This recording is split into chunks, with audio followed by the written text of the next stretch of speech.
Hi friends, welcome to Neelu's channel. ఈరోజు మన ఛానల్లో చిక్కటి గ్రేవీతో ఆంధ్ర స్టైల్లో చేపల పులుసు అన్ని.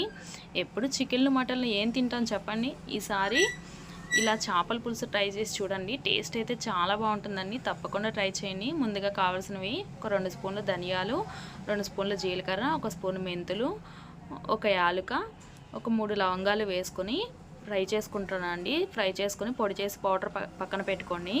తర్వాత ఒక నిమ్మకాయ సైజ్ అంతా చింతపండు నానబెట్టి గుజ్జు తీసి పక్కన పెట్టుకోండి. తర్వాత ఒక గిన్నెలో 2 స్పూన్స్ ఆయిల్ వేసుకొని ఒక 3 ఆనియన్స్ చిన్నగా చాప్ చేసుకున్నానండి. 2 పచ్చిమిర్చి వేసాను.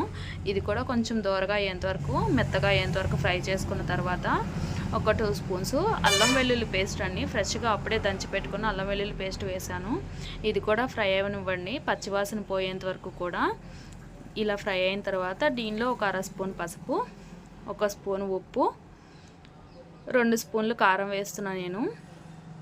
దీన్ని కూడా ఒకసారి టోటల్గా మొత్తం మిక్స్ చేసుకోండి. చేపల పులుసులో ఎప్పుడైనా కానీ ఉప్పు, కారం, పులుపు ఈ 3 కరెక్ట్గా ఉంటేనే టేస్ట్ చేపల పులుసు అద్దరిపోతుందండి. ఉప్పు కారం అనేవి తర్వాత ముక్కలు వేసిన తర్వాత కాకుండా ఇలా ఒకసారి ఆనియన్స్లో వేసుకోండి, చాలా బాగుంటుంది.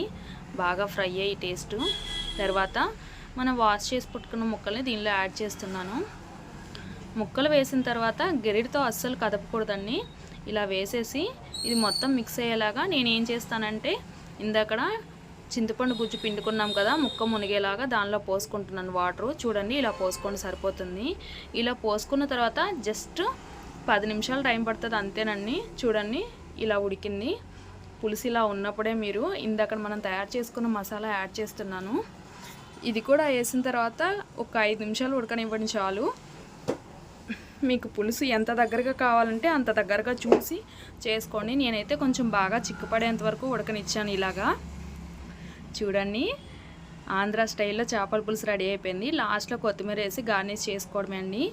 ముక్క విడకుండా ఎలా ఉందో చూసారా? నా ఛానల్ లైక్ చేయండి, షేర్ చేయండి, సబ్స్క్రైబ్ చేయండి. Thank you for watching.